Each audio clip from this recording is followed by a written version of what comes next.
From the Lightning Strikes Again release, that is Dokken with the Sunset Superstar. That's not Dokken. No? That's Neeley with special guests Dokken. Yeah, I got to sing the gang vocal on that. That's how I think of that song. That's a Neeley song. Right. That you let those Dokken guys appear on.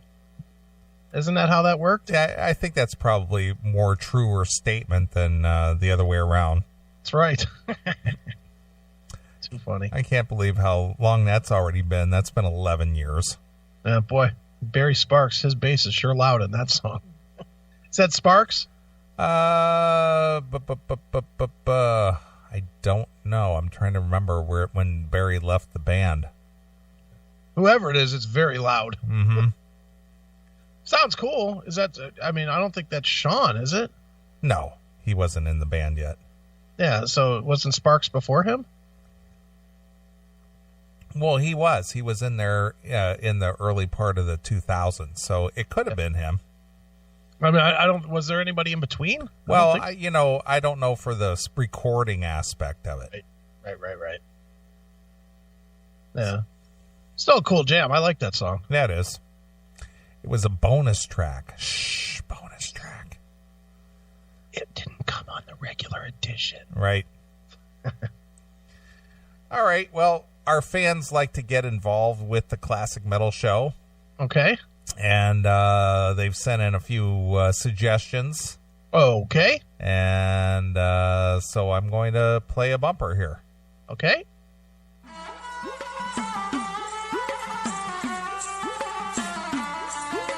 Wendell, this is your boss, your employer. I command you to come back to work. The Penske files are piling up on your desk, and your TPS reports are overdue. I will forgive your absence because you are a radio jockey, but you must kiss all 4 arms of Ganesha and bring me 1 pound of curry as penalty. I will expect your service Monday morning. Do not disappoint me, Wendell.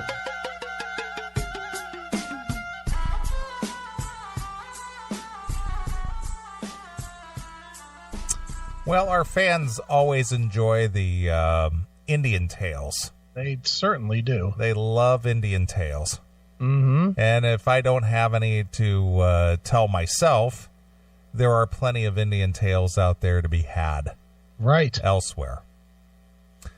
All right. Let me see if I want to give credit where credit is due, and people send in these little Indian Tales things. All right. Brian Leonard sent this one in. Okay. Hail and kill, fellas. Just came across a small typical Indian tale. Is there anything typical about an Indian tale? Not in my world. Thought I'd share. Fuck you, pal. Doover. So there's a guy who's a true fan. Yeah, no kidding. We have our own little environment now, don't we? Yeah. Our own little words, catchphrases, people, everything. So he threw the Doover in there. Doover. Well, you're going to love this. All right. Pretty disgusting. Oh, good. This week, 2 Indian doctors joined the ignoble, IGNOBLE, ignoble ranks of the surgeons who trash-talked about their patient while he was under anesthesia, and the one who forgot to remove a knife blade from a patient's brain. Oh, my God. Jesus Christ.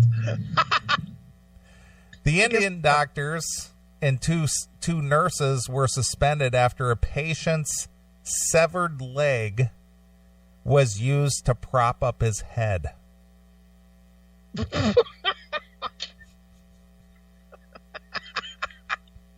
I know that shouldn't be funny, but that's fucking hysterical. The incident came to light after images and video showing the patient, identified as 28-year-old Gahisham, on a stretcher with his amputated limb as a headrest. Oh, God. Where was this hospital? Well, this was in India. There's more to the story. I think it identifies the hospital here. Okay. Ghanshyam had been driving a school bus full of children when a herd of cattle appeared on the road. Oh, no. He swerved to avoid the animals and lost control of the bus, which flipped. Oof. He was rushed to the hospital. When his relatives came to visit, they told local news outlets they were shocked. Well, close. Horrified. All right. To find out that his leg was being used as a headrest. Give me that leg, doctor. I need to use it as a pillow. Exactly. This patient can't keep his head up any other way. His relatives implored hospital staff to provide a pillow. Their entreaties were ignored. I repeatedly asked the doctors to intervene, but they refused. We don't need a pillow there. We've got one. Femur. What the fuck? Eventually, she said... What kind of shit is going on over there? Well, it's India. They're barbarians over there. Jesus fucking Christ. Let's see here. Eventually, she said she went to the market to buy Ghanshyam a pillow. Things got so bad that the patient's family transferred him to a private hospital, according to the Times of India. The government-run hospital in Uttar Pradesh, where Ghanshyam was initially taken, promised strict action against those who were responsible for the headrest incidents. How does this even happen? And what else have these fucking assholes been doing? Exactly. That's just what we know about. Do you think that this is one of them situations like the one I told about when I worked at the crematory, where the guy was always fucking with me with body parts? Where they take some kind of, oh, look, here's a severed head, stick that under there. Right. And just fucking around, laughing about it. Mm-hmm. Jesus, God, that's fucked up. We have set up a 4-member committee to find out who put the severed leg under the patient's head. According to the Press Trust of India, the patient was given immediate medical attention. The doctor looked for something to raise his head. The patient's attendant used the leg. The incident highlights India's struggle to provide adequate medical care. The country's state-run hospitals are often ill-equipped, severely... Holy shit, is that a picture of it? Yeah, that's it. Unfucking believable. That is actually the photo, yes. Oh, my God. What the fuck? Not only did you lose your leg, but you got to lay on it now. Oh, that is horrendous. Oh, God.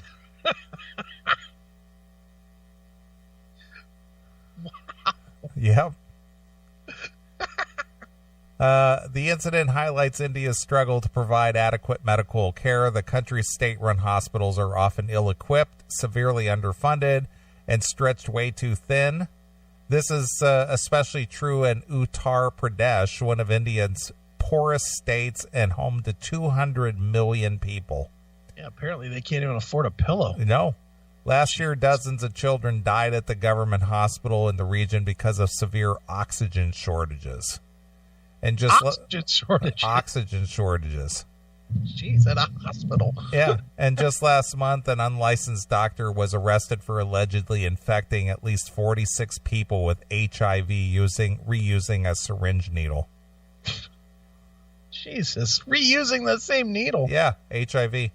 Jeez, why not use the same Band-Aids too, huh? Just rinse them out. It'll be good. Good Lord. Why would anybody go there? I get if you live there, you're probably just fucked, but, why would anybody, if you got to here, to the States, why would you ever go back? Didn't the people you used to work for, didn't they go back every once in a while? Well, they would go back at least once a year. And didn't they throw money back to them, too? Oh, yeah. They were constantly funneling money back to India. Why would you do that? Why wouldn't you be like, fuck that place, I'm out of there? Mm-hmm. I want to pretend that I never was there. Why would you have loyalty to that fucking place? Can you justify? Is there any way to justify that being a culture that you want to be associated with? No, not for me. Not for me either. My goodness, that is something. Oh my goodness. Well, our own demon in the chat room, she sent in one. Mm-hmm. A prank goes wrong with an air jet. Okay. Causing a man to lose his life. Whoops. What is an air jet? Like like a high pressure air hose where you blow air with it. Yeah. Okay. You've seen like mechanics and stuff use it. Yeah. I was thinking it's like a toy or something, like a jet. Oh no. Okay. A 40-year-old worker at a plywood factory was killed when a prank went horribly wrong on Thursday. Okay. A colleague was playfully inserting a pipe from an air compressor into Ravender's anus when he bent down to pick up a block of wood. Wait a minute. This story took a drastic left turn. He was sticking a pipe up his buddy's ass? Well, he had the blowgun. It probably had like an extension on it, like, a piece of pipe, like a 1/4-inch piece of pipe, or, Yeah. as an extender. Okay. And so this guy's bending over to pick up some wood, and he comes over and sticks it in his ass or something. I don't know. Where was the pants? Well, I don't know. Maybe he, I don't know. I'm just reading the article. There's a lot of mystery in this story. I'm just reading it as it's written. Jesus.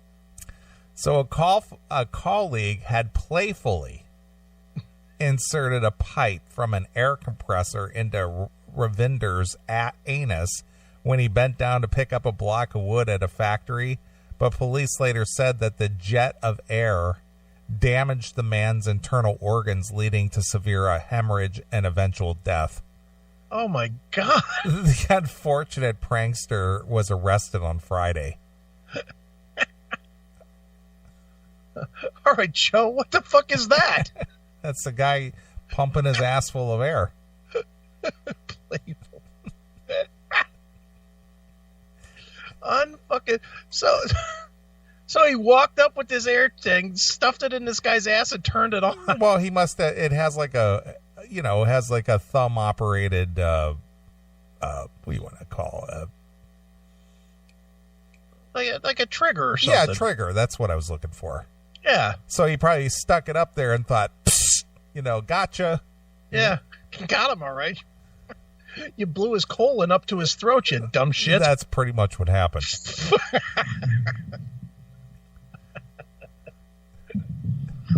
Unfucking believable. A case of causing death due to negligence has been registered against Anjan Misara. Yeah. The accused said that, according to the cops, the factory workers told them that Ravinder had been facing the mocking of fellow workers for wearing a torn trouser on Thursday. So the ass of his pants were ripped out. Unfucking like the seam must have been ripped or something. Yeah. Let me make fun of him by sticking this air pipe in his ass. Right. Jesus. So this guy's pants were ripped, and so he bent down to pick up this wood, and this guy snuck up behind him with that air hose and thought he'd give him a burst of air in his ass. I'm going to give you a different kind of blowjob. Exactly. Wow. The accused was among those having fun at Ravinder's expense.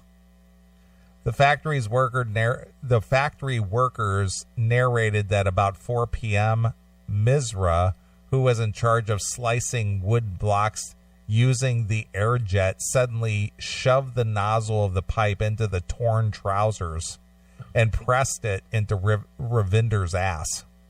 Wait a minute. Why is there streams of blood coming from your anus? Exactly.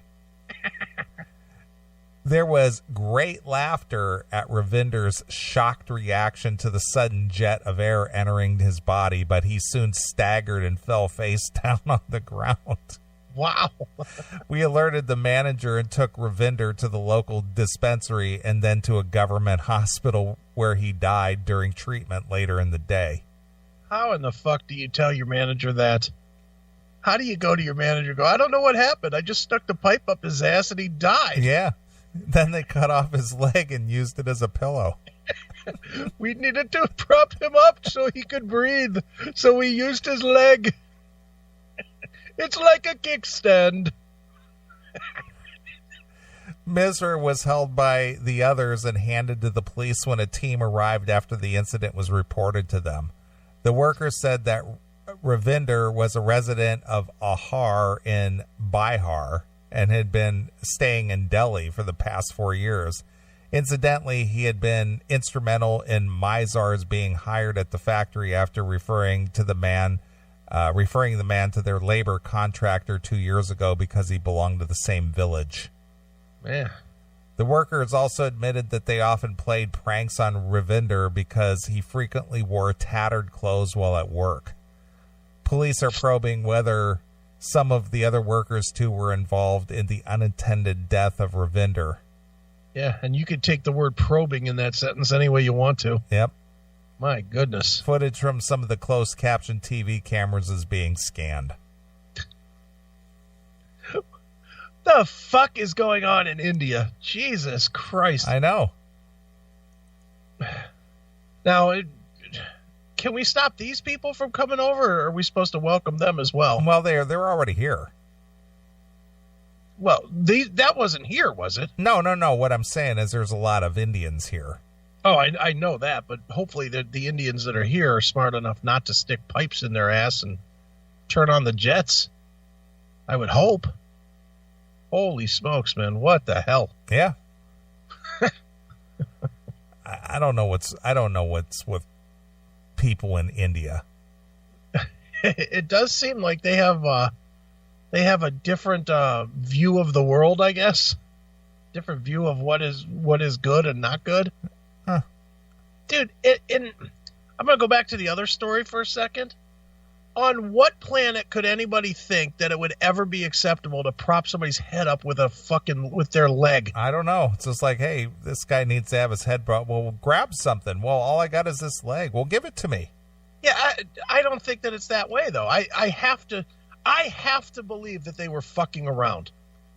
That they're just morbid fucks that were like, let's see what we can get away with. I don't know. This is unfucking real, dude. And now this guy fucking jamming a fucking thing up a guy's ass and turning it on. Yeah. High pressure hose. Yeah. And not thinking that could fucking really kill somebody. What the hell? Oh my God. Yep. That's fucking intense. And then there's one more. Oh, geez, more. Yeah. Maybe I'll roll this week. At least 30 people were killed and several more injured Tuesday morning when a flatbed truck, get that visual, flatbed truck, okay, carrying members of a wedding party veered into a dry riverbed in western Indian state of Gujarat, whatever. Right. Police said that the wedding guests from the district of Bevanagar were traveling to the ceremony in a nearby village when the driver tried to pass a car on a narrow bridge and lost control of the vehicle. So they're trucking Indians now. On a flatbed? On a flatbed. Wedding guests. So a bunch of people with their best robes on. Yes. on the back of a flatbed truck. Yeah, they're all standing in the bed of a flatbed truck being trucked to the next village. Now, correct me if I'm wrong, because I don't know my trucks very well, I guess. A flatbed does not have rails. Well, looking at this photo, it's a flatbed that had, sides on it. It had like the removable sides, like a stake bed truck. So it did have something to catch him if he swerved. Correct. Okay. But ultimately, still, it doesn't have anywhere to sit or anything. No, they're all standing in this flatbed, this stake bed truck. 30 of them. 30 people on the back of a flatbed. Yeah. Good Lord. Oh, is that the picture? That's it. That's the picture. Notice the sandals and shit left in the sand. Yeah, because they took the legs to fucking prop the people up, probably. Right. Took the legs off the sandals. Jesus Christ. Is that all the people that survived up top? Or is I don't that just know. People looking on? That's probably people looking on. Yeah. Look at the guy on the bottom left just sitting there smoking a cigarette. Just, whatever. Yeah, it's like we see this shit all the time. What's surprising here? Yeah. So 30 people were killed. Jesus. In that. Ouch. The driver probably made it. You never know. Oh, Jesus, is that them? That could be them. I shouldn't laugh. But they look like they're dressed for an Indian wedding. They do. It's not funny, but it's funny. Yeah. I'm sorry. It They're is just funny. all stacked in there. Bunch of dopes. Oh, my God. Wow. Mm-hmm. Many of the injured were trapped under the twisted wreckage and had to be extracted by villagers and emergency personnel, according to the district collector. Okay. I'm not even going to try to pronounce this person's name, but Sir Hesh, 35, an uncle of the groom, said the wedding party from the groom's side had left their village about 7 a.m. to travel to the nearby village where the bride and her family were waiting. Everybody was laughing, singing traditional wedding songs, and having a good time when they felt a terrible jolt, he recalled. Wow. The driver seemed to have lost control. Before we could realize anything, the truck fell down into a pit. Everyone was screaming and shouting. I was badly injured but conscious. I looked around and could see my family members screeching in pain, but others were motionless. Oof. Family members said that the groom, Vijay Vikala, 23, was driving a separate car with his brother at the time of the incident, and they did not tell him about an accident until the wedding ceremony. You don't think anybody looked around and said, aren't we missing like a bunch of people? How come only her side has people in the chairs? Yeah. Look at all those Indians hanging onto that locomotive. Oh, Jesus Christ. Jeez. Unreal, dude. Just beggars and hangers on. Glad I don't live there. That's for damn sure. Yeah. Wow. Let's see here. The two men are now the only surviving members of their family of farmers. Their parents, along with their grandparents and several aunts and uncles, were among the dead. Another survivor, Muna, 23, a cousin of the groom, was sitting at the back of the truck when it plummeted down the ravine. We were all very happy, he recalled. I was talking to my relatives when suddenly the truck became shaky. It felt as if someone had thrown me from great height. I didn't know what had happened after that. More than 36 injured people were treated in the government hospital. Authorities said that they are still investigating the cause of the accident. The driver was unharmed. There you go. That's your answer right there. The driver was unharmed. Look at that picture. Wow. Nothing dangerous there. No, not at all. India has among the most dangerous roads in the world, with 150,000 traffic-related deaths in 2016. What? 150,000 deaths.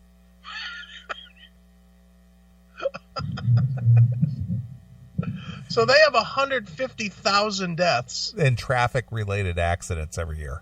And we have what, like 3,000 deaths in like shootings in a year in the States? 3,000? 3,000. No, it's way... well, I'm glad you brought that up because I actually do have statistics for that. That was actually going to be my next story, so I'm glad. So what is it, 30,000? And we can come back to that. But so it's 5 times more deadly to ride in a vehicle in India than it is to... You're more likely to be killed in a car. 5 times more likely to be killed in a car than to be killed by a gun. You're right. Jesus Christ. They should ban driving over there. Yeah, no kidding. I think they should have tougher laws. Let's get some vehicle control, for fuck's sake. Yeah, no shit. Jesus. My condolences to all those who lost their loved ones due to an accident near Ragbablaba. India's Prime Minister Narendra Modi wrote in a tweet. He's taken after Donald Trump. He's tweeting. That's right. The accident was extremely unfortunate and anguishing. May those who have been injured recover at the earliest. Yeah. So there you are. But the driver, not even a scratch. Went to work the next day. Look at that photo.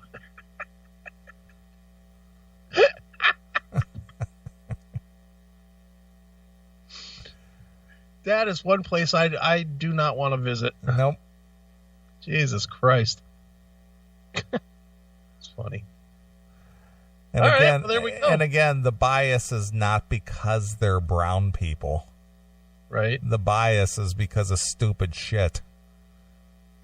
Well, there's all the people laid out on the street, on the road there. Mm-hmm. And the rest of the people just look like they're fucking mulling around. Yeah, they are, because they're used to seeing it, because they see it 150,000 of this every year. Yeah, it's just another day. And look, they don't even look disturbed, really. Not really. Just like, all right, whatever. You got the one guy up there close to the truck. What's going on here? What's that guy in the green whatever vest or whatever doing? What's he looking at? I don't know. He's not really trying to help anything or nothing. He's just sort of standing there taking a closer look. Yeah. What do you think you're going to see, dumbbell? He's just poking his head in there, taking a look. Interesting. Yeah, the rest of these people over there, though, they just look... It's like, what are they doing? Hey, this is cool. Let's see what this is about. Funny. They're just milling around. Yeah. Somebody put in the chat room, they're probably looting. Hey. Well, they were going to a wedding. You suppose that there's any unopened wedding gifts available? It's not your closet, dude, for God's sakes. Right. Let me see how much I can get for these tires. I bet these will go for a pretty penny. My God. Okay, well, hey, have at it, India. You're doing well. All right.